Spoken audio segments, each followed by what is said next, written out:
So I needed to buy a car for 3 reasons. I'm tired of being asked 33 times a day what car I drive. I need it for my Holley EFI training course. And it'd be nice to have something to make some videos for you guys on here that's just not on the dyno and be able to mix it up a little bit. So I'm cheap. I drive a $300 Volkswagen every day. Too practical. I just hate spending money on anything. And I'm a weirdo, so I find a way to hate every option of a car to buy, hence it being like 7 years since the last time I actually had a car for myself. My last car was a R35 GTR that I never drove, so I just sold it, and I totally regret getting rid of it. So there were 10 things on the criteria list of what I was looking for in a car to buy. First and the most important is it had to have a back seat. Without a back seat, it just would never get driven, plain and simple. My daughter actually likes riding in this car more than I do, which is amazing. It's worth every penny I spent on it, just seeing her take such an interest in it already. Number 2 is it must be drivable, aka not a drag car. 3/4 of the people watching my channel have some sort of a drag car or a street strip style car. I have a Fox body collecting dust that I'll do something along the lines of that with once I get a stupid permit to build a garage at my house. That process officially hits the 1-year mark next week, so that's been a total disaster. So looking for a car that you can hop in and take on a 3-hour long road trip if need be, and not be miserable in the process. Number 3, preferably I was looking for a car that was 20 years old. This wasn't mandatory, but it sure makes life a lot easier here in Maryland from a registering, inspection, blah, blah, blah process.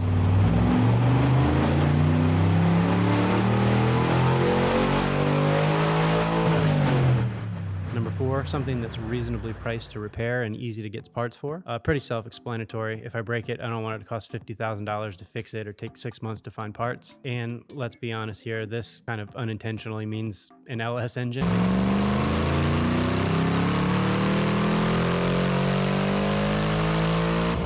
I could blow this thing up today and have it fixed tomorrow for $19. Hell, there's probably 2 or 3 engines sitting here right now that could drop right in. I just picked these up yesterday.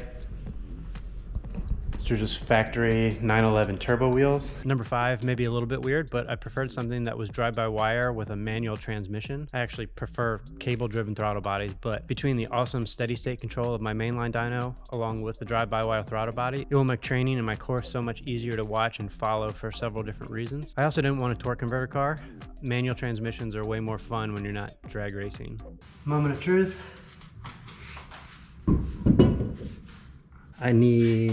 Probably need like a 10 or 15 millimeter spacer to get the front to sit flush. Haven't checked to see if it rubs yet, but rolled the fender some more, brought it down another 3/4 of an inch. Looks so much better now. Let's go see if this thing will rub. Can't do tipping, tip tip. Can't do tipping, tip tip. Can't do tipping, tip tip. I'ma stay wood grain gripping, grip grip. Can't do tipping. Number 6, very high on the priority list, was the car needed to easily be able to integrate an aftermarket ECU without ruining the car. Integrating aftermarket ECUs into more modern cars can be a nightmare with all the different CAN bus systems and hacking up wiring and everything else. I just simply don't have the time to fool with it. And again, I just kind of don't want to cut up an entire harness and lose 3/4 of the features that the car may have. Number 7, I was looking for something that was relatively easy to work on. I wanted to be able to throw a turbo or 2 onto something without it taking 22 hours to change spark plugs or be a total nightmare every time you needed to do anything to it. And if something does break, you don't want it to take a month of working on the car every day in order to get back up and running. Number 8, I wanted something kind of photo worthy. Again, kind of weird. I consider just buying the cheapest thing I can find, but at the end of the day, taking pictures and videos of cars is pretty fun. So I didn't want it to be too much of a bucket. Number 9, something that's not crazy expensive, and it needs to be a running car. Obviously, everybody's idea of what's expensive is different, but I wanted something that ran and could be kind of worked on in stages. I've probably bought 15 different rollers and huge projects that I shortly gave up on and sold as I don't have time to change the oil in my $300 car. And number 10, which was kind of important to me, is I wanted something that was a little bit different than what I see every day. If I want or need a Camaro, a Mustang, C10, Fairmont, or any of the kind of like usual cars, just for anything, I have access to an endless amount of those at basically any given time. So what did I end up with?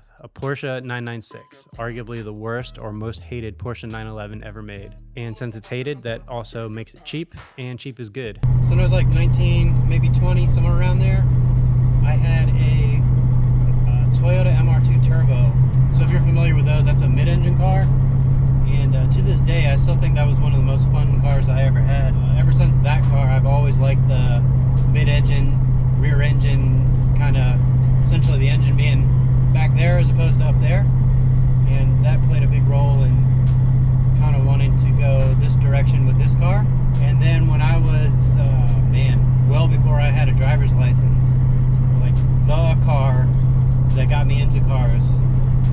993 911 turbo. Unfortunately, the price on those is 2 to 3 times what they were new, so those are a little out of reach. So I don't know if that's a bucket list car or not, but yeah, that car for sure kind of played a role in choosing this. I know this car is probably not what anybody would have expected that I would have picked, but here we are. The 996s are hated for 3 reasons. 2 are kind of dumb, but the third makes sense, and this particular car has the perfect solution for that. And that solution also makes it check a bunch of boxes on my criteria list. More on that in a second. The first, and ironically the primary reason everybody hates the 996 is the headlights. Every other model of the Porsche 911 has round headlights, but the 996 generation does not, making it the bastard child 911. I totally agree the round headlight models look better, but considering the ugly headlights make the 996 1/3 of the price, it actually makes me like the ugly headlights. Also, you can update the lights to the newer style if you change out some front end components and whatnot. I likely don't care that much, but it is an option. The 993 and the older cars are as basic and boring as it gets when it comes to the interior, almost in a good classic way though. And the 997s and the newer 911s have a much more modern interior. The 996 has that weird crossover interior, and it wasn't just the 996, it was basically all of the different cars of that kind of time frame where they were kind of trying to make things a little bit more modern, but somehow it makes it look way more outdated than things that were much older. Just not a classic look, I guess. The actual gauge cluster isn't too bad, but the center console sucks. But that's actually a pretty easy fix. Pretty high on the list of things that need to go are this awesome tape deck, and somehow even more awesome than that is this awesome tape holder. We'll throw both of those away as soon as possible.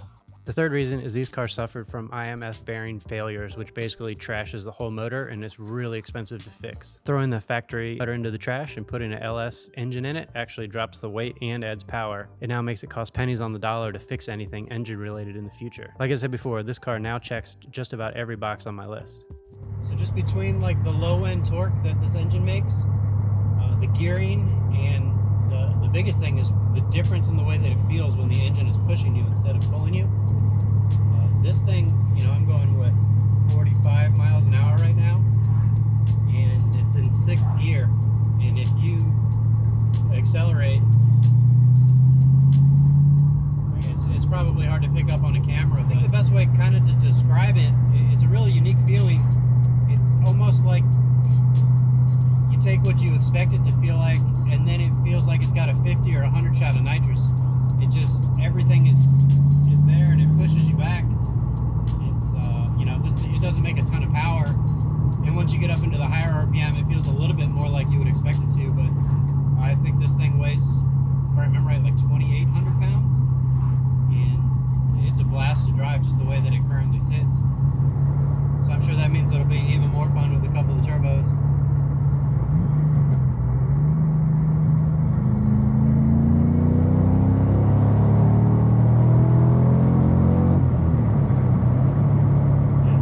Faster than you would expect it to be. It's a ton of fun.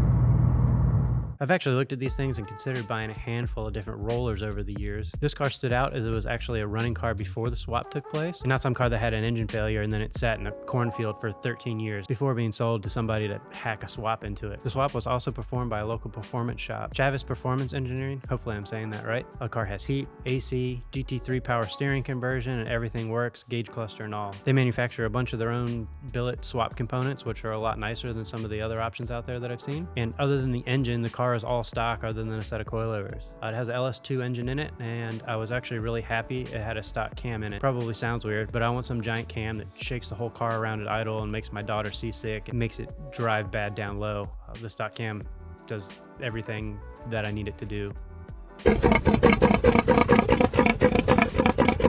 the car in the dyno exactly as it was when I picked it up for no real reason at all, just kind of something to tinker with. The power it makes is more than enough for the car, but I have a couple of turbos sitting on my toolbox that I'm sure will make their way onto this car, because why not? The fabrication side of doing that will actually be a lot of fun. I'm looking forward to it. I've already ordered 3/4 of the EFI catalog from our partners over at Holley, HCR engine harness, and I picked up a temporary set of wheels for it this morning. So if you have any interest in watching this project come together, make sure you subscribe. In the next video, I'll go over what parts I chose and why.